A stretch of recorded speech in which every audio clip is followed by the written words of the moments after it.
नमस्कार प्यारे किसान भाइयों, एक बार फिर आप सबका the smart farming YouTube channel पर स्वागत है।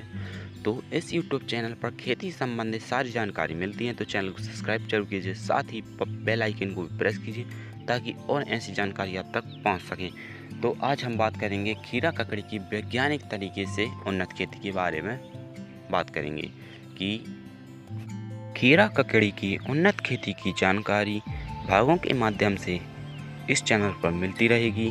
तो आज के भाग में हम बात करेंगे कि खीरा ककड़ी को लगाने का सही समय क्या है, कितने टेम्परेचर की आवश्यकता होती है, खेत तैयार, बेसल डोज व ड्रिप मल्चिंग के विषय में सारी जानकारी इस वीडियो में प्राप्त करेंगे और अगले भाग में अन्य जानकारी को भी जानेंगे। तो चलो बिना समय गवाते हुए इस वीडियो को करते हैं स्टार्ट। तो आज हम जो जानकारी प्राप्त करेंगे वो प्रति एकड़ की दर से प्राप्त करेंगे। तो पहले बात आती है कि हमारी माने ककड़ी की फसल के लिए प्रति एकड़ की दर से कितनी बीजों की आवश्यकता होती है। तो 150 से 200 ग्राम के बीजों की आवश्यकता होती है। एक एकड़ में लगभग 5000 से 6000 पौधे ही लगते हैं। तो किसान भाइयों, अब बात करते हैं कि इसके लिए कितने तापमान की आवश्यकता पड़ती है। तो खीरा ककड़ी की फसल के लिए 15 डिग्री सेल्सियस से लेकर 40 डिग्री तापमान की आवश्यकता होती है, लेकिन अच्छी पैदावार के लिए 15 डिग्री सेल्सियस से लेकर 30 डिग्री सेल्सियस का तापमान होना आवश्यक है। इस बीच पौधों की पैदावार अच्छी तरह से होती है।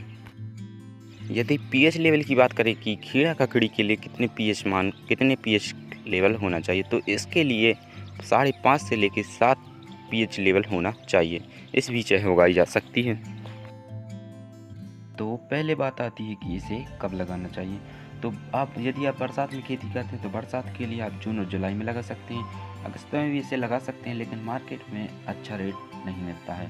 और यदि आप गर्मी में खेती करते हैं तो गर्मी के लिए आप जनवरी और फरवरी लगाने का बेस्ट समय है। तो अब बात आती है कि इस फसल के लिए कौन सी मिट्टी का होना आवश्यक है। तो यह हर प्रकार की मिट्टी, जैसे रेतीली मिट्टी, बालुई मिट्टी, दोमट मिट्टी, काली मिट्टी, लाल मिट्टी, लगभग सभी प्रकार की मिट्टी में यह उगाई जा सकती है, लेकिन रेतीली या बालू मिट्टी में अच्छी उत्पादकता होती है। अब बात करते हैं कि खीरा ककड़ी की खेती के लिए खेत तैयार कैसे करें। तो सबसे पहले प्लाऊ की सहायता से मिट्टी को पलटवा लें। मिट्टी में कम से कम 30 से 40 दिन की धूप का लगना आवश्यक है। इससे यह होता है कि ज़मीन में नेमाटोड व दीमकों की संख्या में कमी आती है। इससे बहुत सी दवाओं का खर्चा बच जाता है। फिर इसके बाद कल्टीवेटर की सहायता से खेत को थोड़ा समतल कर लें। फिर उसके बाद रोटावेटर या हैरो की सहायता से ज़मीन को भुरभुरा बना लें।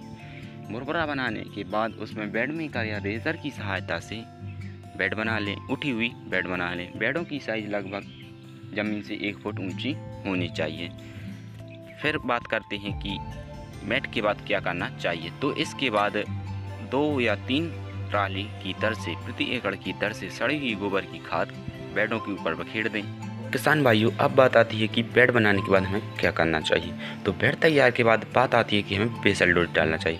बेसल डोज के लिए अब हम जानते हैं कि कौन कौन सी बेसल डोज डालना चाहिए। तो 2 बोरी की दर से SSP यानी सिंगल सुपर फास्फेट को पूरे खेत में बेडों के ऊपर डाल सकते हैं। या पहले डाल सकते हैं या बेसल डोज में भी मिला के डाल सकते हैं। उसके साथ साथ आप नाइट्रोजन 20 kg तथा DAP 1 बोरी, म्यूरेट ऑफ पोटास 1 बोरी प्लस मैग्नीशियम 5 kg और माइक्रोन्यूट्रिएंट 5 kg प्लस ह्यूमिक एड जो ग्रेन्यूल्स दानेदार में आती है उसको 5 kg की दर से आप बेसल डोज में मिला के डाल सकते हैं। और उसके साथ साथ आप 0.5% फिप्नोरिल जो कि इंसेक्टिसाइड है उसको भी मिलाकर आप बेसल डोज में के रूप में डाल सकते हैं। बेड बनाने के बाद तथा बेसल डोज डालने के बाद अब बात आती है कि हमें कितने mm की ड्रिप लाइन बिछानी चाहिए।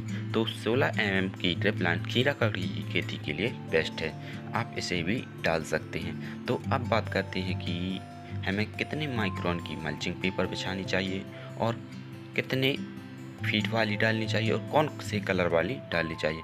तो 25 माइक्रोन की 4 फीट वाली मल्चिंग पेपर का प्रयोग करना चाहिए और आप सिल्वर कलर को ऊपर कीजिए और ब्लैक कलर को नीचे।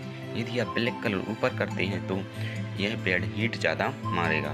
तो अब बात करते हैं कि हमें मल्चिंग पेपर का चुनाव अच्छी तरीके से करना चाहिए। यदि आप सस्ती व कम माइक्रोन की मल्चिंग पेपर का प्रयोग करते हैं तो आपके खेत में कुछ समय बाद खेत में पनी ही पनी हो जाएगी, प्लास्टिक ही प्लास्टिक हो जाएगी और आपकी खेती धीरे धीरे बंजर होती जाएगी।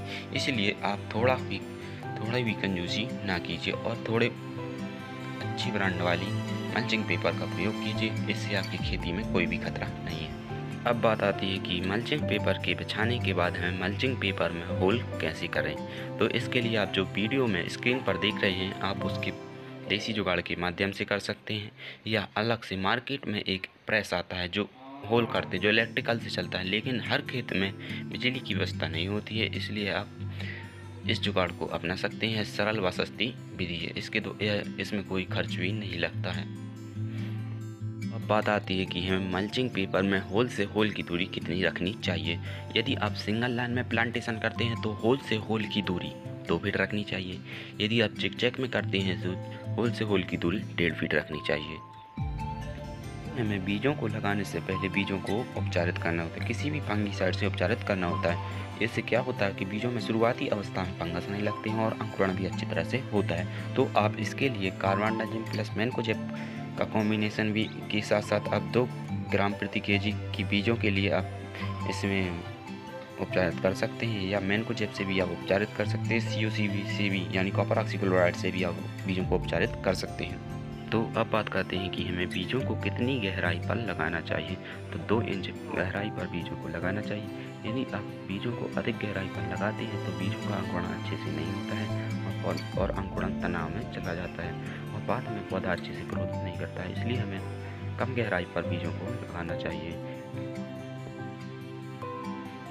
इस भाग में हमने जाना कि खेत तैयार से लेकर 20 तक की बात तो हो गई। तो अगले भाग में हम जानेंगे कि शुरुआती अवस्था में ड्रेंचिंग करनी चाहिए नहीं, और कौन से फंगस का अटैक रहता है, कौन कौन से इंसेक्टों का अटैक रहता है, और कितने पानी देना चाहिए, और फर्टिलाइजर शेड्यूल। तो सारी जानकारी अगले भाग में जानेंगे। तो इस भाग में यदि आपको कोई भी समस्या हो तो आप कमेंट बॉक्स में पूछ सकते हैं, और आप चैनल को सब्सक्राइब जरूर कीजिए और बेल आइकन को भी प्रेस कीजिए ताकि और ऐसी जानकारी आप तक पहुंच सके। यदि आप कमेंट करते हैं तो हम और ऐसी वीडियो बनाने के लिए मोटिवेट होते हैं। तो आप कमेंट जरूर कीजिए और बेल आइकन को भी प्रेस कीजिए ताकि और ऐसी जानकारी आपसे छूट ना सके। उस चैनल को सब्सक्राइब तो करना ही है। तो मिलेंगे अगले एक और ऐसी इंटरेस्टिंग वीडियो के साथ। जब तक के लिए जय हिंद, जय भारत।